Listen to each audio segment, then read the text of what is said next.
नमस्कार सभी को। आज बात करेंगे एक ऐसी खबर की जो भारत की रेलवे को हमेशा के लिए बदल सकती है। जापान, जो दुनिया का सबसे तेज बुलेट ट्रेनों का घर है, भारत को 2 शिंकैनसेन ट्रेन मुफ्त दे रहा है। बिल्कुल मुफ्त। लेकिन ये ट्रेनें सिर्फ टेस्टिंग के लिए हैं और इसके पीछे का सपना है मुंबई से अहमदाबाद तक 320 किलोमीटर प्रति घंटे की रफ्तार से दौड़ने वाली बुलेट ट्रेनें। तो बात क्या है, देखो शुरू से समझते हैं। जापान की मशहूर शिंकैनसेन ट्रेन, जिसे दुनिया का सबसे सुरक्षित और तेज ट्रेनों में गिनती होती है, जिसकी भारत में 2026 तक आएगी। ये 2 ट्रेनें E5 और E3 series Mumbai Ahmedabad high speed rail corridor के ट्रायल के लिए होंगी। ये कॉरिडोर 508 किलोमीटर लंबा है और इसे बनाने में करीब 1.8 ट्रिलियन रुपए खर्च हुए।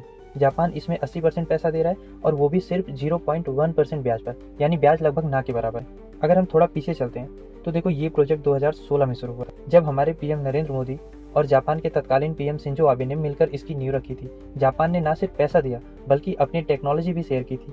शिंकैनसेन का मतलब होता है नई ट्रंक लाइन, और ये ट्रेनें 1964 से जापान में चल रही हैं। वहाँ ये इतनी सटीक हैं कि 1 सेकंड की भी देरी नहीं होती।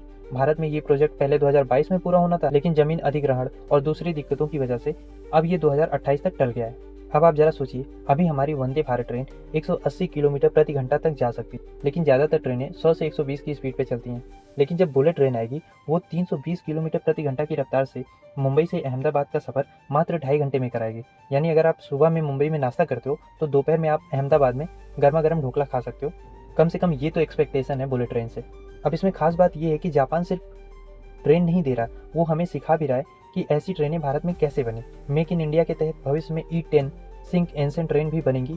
चेन्नई की इंटीग्रल कोच फैक्ट्री और BEML जैसी कंपनियां इस पे काम शुरू कर चुकी हैं। इससे न सिर्फ रेलवे बढ़ेगा बल्कि लाखों नौकरियां भी पैदा होंगी। लेकिन सवाल ये है कि क्या ये प्रोजेक्ट आम आदमी के लिए है? टिकट की कीमत अभी तय नहीं है, लेकिन अनुमान ये है कि AC की फर्स्ट क्लास से दुगना ही रेट होगा इसका।